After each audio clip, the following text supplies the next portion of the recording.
ஏசாயா தீர்க்கதரிசியின் புஸ்தகம் அதிகாரம் 22. தரிசன பள்ளத்தாக்கின் பாரம்.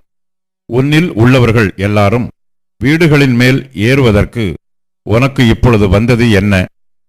சந்தடிகளால் நிறைந்து ஆரவாரம் பண்ணி களி கூர்ந்திருந்த நகரமே, உன்னிடத்தில் கொலையுண்டவர்கள் பட்டயத்தால் கொலையுண்டதில்லை, யுத்தத்தில் செத்ததும் இல்லை. உன் அதிபதிகள் எல்லாரும் ஏகமாய் ஓடி அலைந்தும் வில் வீரரால் கட்டப்படுகிறார்கள்.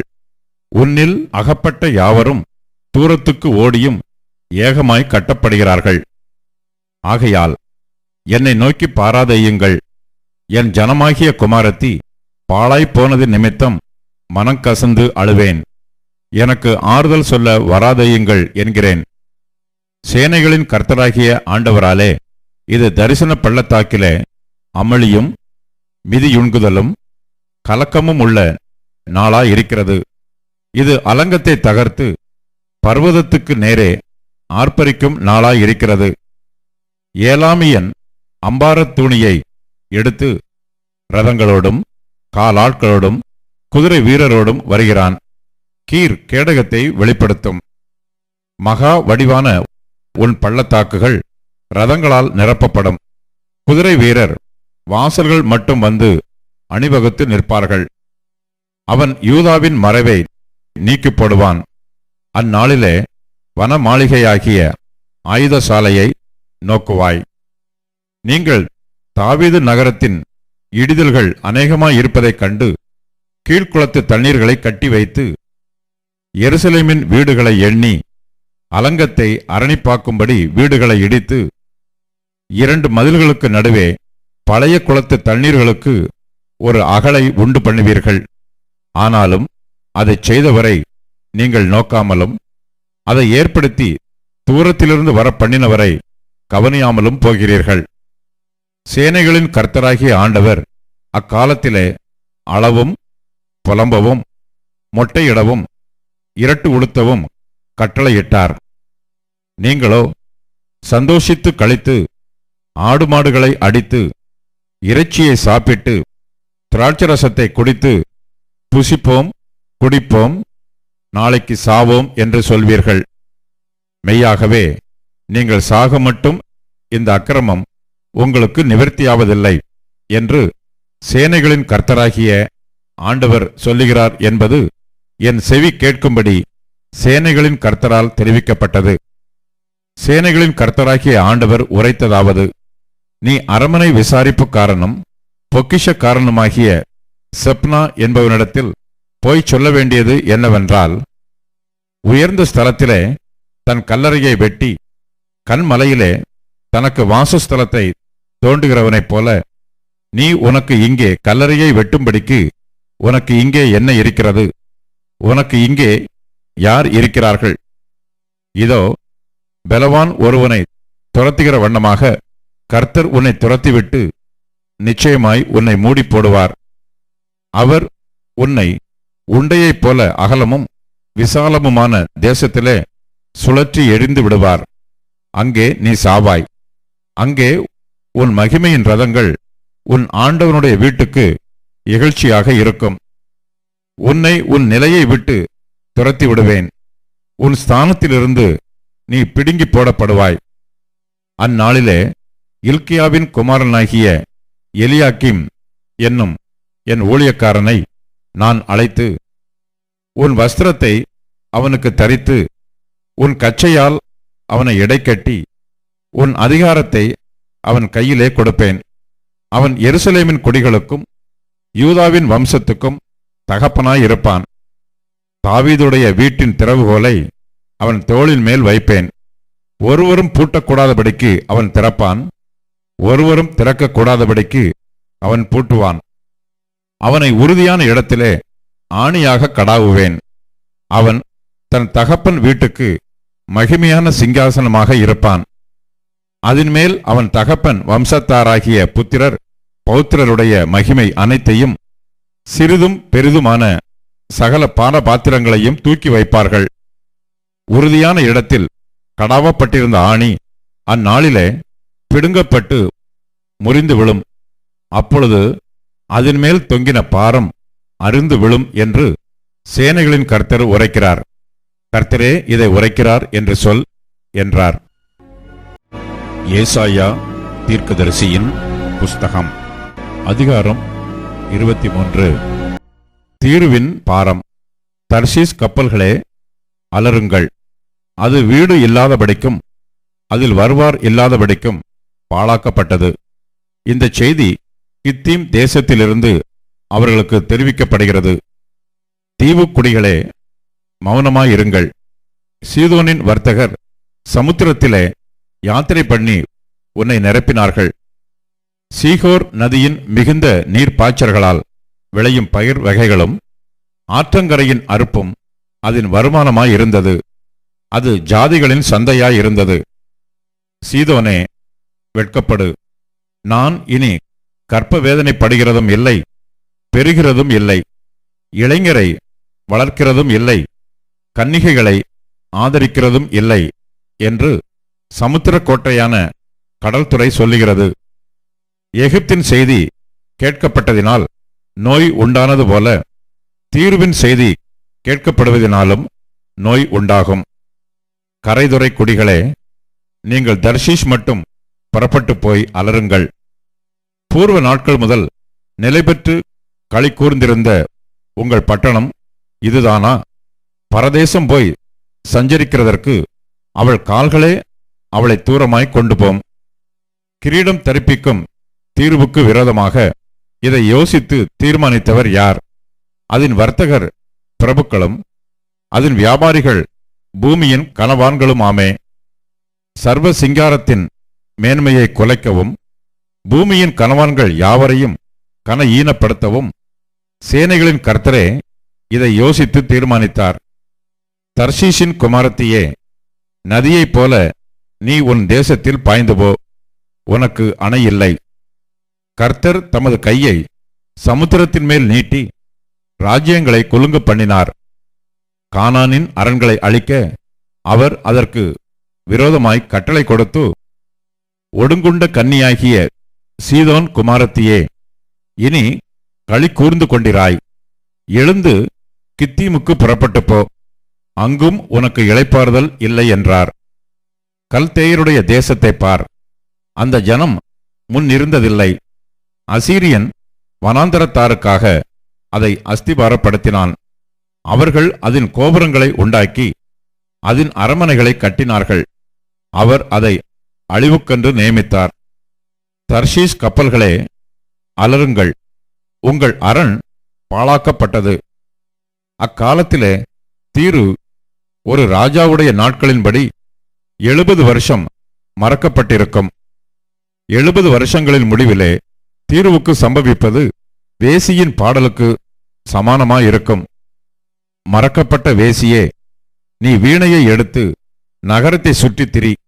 நீ நினைக்கப்படும்படி அதை இனிதாக வாசித்து பல பாட்டுக்களை பாடு. 70 வருஷங்களின் முடிவிலே கர்த்தர் வந்து தீருவை சந்திப்பார். அப்பொழுது அது தன் பணயத்துக்கு திரும்பி வந்து பூமியிலுள்ள சகல ராஜ்யங்களோடும் வேசித்தனம் பண்ணும். அதன் வியாபாரமும் அதன் பணயமும் கர்த்தருக்கு பரிசுத்தமாக்கப்படும். அது பொக்கிஷமாய் சேர்க்கப்படுவதும் இல்லை, பூட்டி வைக்கப்படுவதும் இல்லை. கர்த்தருடைய சமூகத்தில் வாசமாயிருக்கிறவர்கள் திருப்தியாக சாப்பிடவும் நல்ல வஸ்திரங்களை தரிக்கவும் அதன் வியாபாரம் அவர்களைச் சேரும். ராஜாக்களின் 2ஆம் புஸ்தகம் அதிகாரம் 18 வசனங்கள் 7ஆம் வசனத்தின் 2ஆம் பகுதி முதல் 8ஆம் வசனம் வரை. அவன் போகிற இடம் எங்கும் அவனுக்கு அனுகூலமாயிற்று. அவன் அசீரியா ராஜாவை சேவிக்காமல் அவன் அதிகாரத்தை தள்ளிவிட்டான். அவன் பெலிஸ்தரை காசா மட்டும் அதன் எல்லைகள் பரியந்தமும் காவலாளர் காக்கிற கோபுரங்கள் தொடங்கி அரணான நகரங்கள் பரியந்தமும் முறியடித்தான். மீகா அதிகாரம் 1 வசனங்கள் 8 முதல் 16 வரை. இது நிமித்தம் நான் புலம்பி அலறுவேன், பறி கொடுத்தவனாகவும் அம்மணமாகவும் நடப்பேன். நான் ஓரிகளைப் போல ஊளையிட்டு ஆந்தைகளைப் போல அலறுவேன். அதன் காயம் ஆறாதது. அது யூதா மட்டும் வந்தது என் ஜனத்தின் வாசலாகிய எருசலேம் மட்டும் வந்தெட்டினது. அதை காத் பட்டணத்திலே அறிவியாதேயுங்கள், அளவே வேண்டாம். பெத் அப்ராவிலே புழுதியில் புரளு. சாப்பீரில் குடியிருக்கிறவளே, வெட்கத்துடன் அம்மணமாய் அப்பாலே போ. சாயனானில் குடியிருக்கிறவன் வெளியே வருவதில்லை. பெத் ஏசேலின் புலம்பல் உங்களுக்கு அடைக்கலமாயிராது. மாரோத்தில் குடியிருக்கிறவள் நன்மை வரும் என்று எதிர்பார்த்திருந்தாள். ஆனாலும் தீமை கர்த்தரிடத்திலிருந்து எருசலேமின் வாசல் வரைக்கும் வந்தது. லாகீசில் குடியிருக்கிறவளே, வேகமான குதிரைகளை ரதத்திலே பூட்டு. நீயே சீயோன் குமாரத்தியின் பாவத்துக்கு காரணி. உன்னிடத்தில் இஸ்ரவேலின் பாதகங்கள் காணப்பட்டது. ஆகையால் மோர்ஷேக்காத்தின் இடத்தில் உனக்கு இருக்கிறதை கொடுத்து விடுவாய். அக்சீபின் வீடுகள் இஸ்ரவேலின் ராஜாக்களுக்கு அபத்தமாய்ப் போகும். மரேஷாவில் குடியிருக்கிறவளே, உனக்கு இன்னும் ஒரு சுதந்திரவாளியை வரப்பண்ணுவேன். அவன் இஸ்ரவேலின் மகிமையாகிய அதுல்லாம் மட்டும் வருவான். உனக்கு அருமையான உன் பிள்ளைகளின் நிமித்தம் நீ உன் தலையை சிரைத்து மொட்டையிட்டுக்கொள். கழுகை போல முழு மொட்டையாயிரு. அவர்கள் உன்னை விட்டு சிறைப்பட்டு போகிறார்கள். மீகா அதிகாரம் 2. அக்கிரமத்தை யோசித்து தங்கள் படுக்கைகளின் மேல் பொல்லாப்பு செய்ய எத்தனம் பண்ணி தங்கள் கையில் வல்லமை இருக்கிறபடியினால் விடியற்காலமாகிறபோது அதை நடப்பித்து வயல்களை இச்சித்து பறித்து கொண்டு வீடுகளை இச்சித்து எடுத்துக்கொண்டு புருஷனையும் அவன் வீட்டையும் மனுஷனையும் அவன் சுதந்திரத்தையும் ஒடுக்குகிறவர்களுக்கு ஐயோ! ஆகையால் கர்த்தர், நான் இந்த வம்சத்தாருக்கு விரோதமாய் தீமையை வருவிக்க நினைக்கிறேன். அதினின்று நீங்கள் கழுத்தை நீக்க மாட்டீர்கள். நீங்கள் மேட்டிமையாய் நடப்பதில்லை. அது தீமையான காலம். அந்நாளில் உங்கள் பேரில் ஒப்புச் சொல்லி, நாம் முற்றிலும் பாழானோம், நமது ஜனத்தின் சுதந்திரத்தை மாற்றி போட்டார், என்னமாய் அதை என்னை விட்டு நீக்கி போட்டார், நமது வயல்களை பிடுங்கி பகிர்ந்து கொடுத்தாரே என்று துயரமான புலம்பலாய் புலம்புவார்கள். கர்த்தரின் சபையில் சுதந்திர வீதங்களை அளந்து கொடுக்கிறவர்கள் உனக்கு இல்லாதிருப்பார்கள். தீர்க்க தரிசனம் சொல்லாதிருப்பீர்களாக என்கிறார்கள். அவர்கள் தீர்க்க தரிசனம் சொல்லுவார்கள். இந்த பிரகாரமாய் அவர்கள் தீர்க்க தரிசனம் சொல்லாவிட்டால் நிந்தை நீங்காதே. யாக்கோபு வம்சம் என்று பெயர் பெற்றவர்களே, கர்த்தரின் ஆவி குறுகி இருக்கிறதோ? அவருடைய கிரியைகள் இவைகள்தானோ? செம்மையாய் நடக்கிறவனுக்கு என் வார்த்தைகள் நன்மை செய்யாதோ? என் ஜனங்கள் பூர்வ முதல் சத்ருவைப் போல் எழும்பினார்கள். யுத்தத்திலிருந்து திரும்பி வந்து வழியில் அஞ்சாமல் கடந்து போகிறவர்களுடைய மேலங்கியையும் வஸ்திரத்தையும் உரிந்து கொண்டீர்கள். என் ஜனத்தின் ஸ்திரீகளை அவர்களுடைய சௌக்கியமான வீடுகளிலிருந்து துரத்தி விட்டீர்கள். அவர்களுடைய குழந்தைகளுக்கு இருந்த என் அலங்காரத்தை என்றைக்கும் இல்லாதபடிக்கு பறித்து கொண்டீர்கள். எழுந்திருந்து போங்கள், இது நீங்கள் இளைப்பாறும் இடம் அல்ல, இது தீட்டுப்பட்டது, இது உங்களை நாசப்படுத்தும். அந்த நாசம் மிகவும் கொடியதாயிருக்கும். மனம் போகிற போக்கின்படி போய் அபத்தமானதை உரைக்கிற ஒருவன் திராட்சரசத்தையும் மதுபானத்தையும் குறித்து நான் உனக்கு பிரசங்கிப்பேன் என்றால் அவனே இந்த ஜனத்துக்கு ஏற்ற பிரசங்கியாயிருப்பான். யாக்கோபின் ஜனங்களே, உங்கள் எல்லாரையும் நான் நிச்சயமாய் கூட்டுவேன். இஸ்ரவேலில் மீதியானவர்களை நிச்சயமாய் சேர்ப்பேன். போஸ்ராவின் ஆடுகளைப் போல் அவர்களை ஏக கூட்டமாக்குவேன். தன் தொழுவத்துக்குள்ளே சேர்ந்த மந்தைக்கு சமானமாய் ஜனத்திரளினாலே இரைச்சல் உண்டாகும். தடைகளை நீக்கிப் போடுகிறவர் அவர்களுக்கு முன்பாக நடந்து போகிறார். அவர்கள் தடைகளை நீக்கி வாசலால் உட்பிரவேசித்து கடந்து போவார்கள். அவர்கள் ராஜா அவர்களுக்கு முன்பாக போவார். கர்த்தர் அவர்கள் முன்னணியில் நடந்து போவார். மீகா அதிகாரம் 3. நான் சொன்னது, யாக்கோபின் தலைவர்களே, இஸ்ரவேல் வம்சத்து அதிபதிகளே, நியாயம் இன்னதென்று அறிவது உங்களுக்கு அல்லவோ அடுத்தது. ஆனாலும் நன்மையை வெறுத்து தீமையை விரும்பி அவர்கள் மேல் இருக்கிற அவர்களுடைய தோலையும் அவர்கள் எலும்புகள் மேல் இருக்கிற அவர்களுடைய சதையையும் பிடுங்கி என் ஜனத்தின் சதையை தின்று அவர்கள் மேல் இருக்கிற அவர்களுடைய தோலை உரிந்து கொண்டு அவர்கள் எலும்புகளை முறித்து பானையிலே போடும் வண்ணமாகவும் இறைச்சியை கொப்பரைக்குள்ளே போடும் வண்ணமாகவும் அவைகளை துண்டிக்கிறார்கள். அப்பொழுது அவர்கள் கர்த்தரை நோக்கி கூப்பிடுவார்கள். ஆனாலும் அவர்கள் தங்கள் கிரியைகளில் பொல்லாதவர்கள் ஆனபடியினால் அவர் அவர்களுக்கு மறு உத்தரவு கொடாமல் தமது முகத்தை அக்காலத்திலே அவர்களுக்கு மறைத்துக் கொள்ளுவார். தங்கள் பற்களினால் கடிக்கிறவர்களாயிருந்து சமாதானம் என்று சொல்லி தங்கள் வாய்க்கு உணவை கொடாதவனுக்கு விரோதமாக சண்டைக்கு ஆயத்தம் பண்ணி என் ஜனத்தை மோசம் போக்குகிற தீர்க்கதரிசிகளுக்கு விரோதமாய் கர்த்தர் சொல்லுகிறது என்னவென்றால், தரிசனம் காணக்கூடாத ராத்திரியும் குறி சொல்லக்கூடாத அந்தகாரமும் உங்களுக்கு வரும். தீர்க்கதரிசிகளின் மேல் சூரியன் அஸ்தமித்து அவர்கள் மேல் பகல் காரிருளாய் போகும். தரிசனம் பார்க்கிறவர்கள் வெட்கி, குறி சொல்லுகிறவர்கள் நாணி, உத்தரவு கொடுக்கிற தேவன் இல்லாததினால் அவர்கள் எல்லாரும் தங்கள் வாயை மூடுவார்கள்.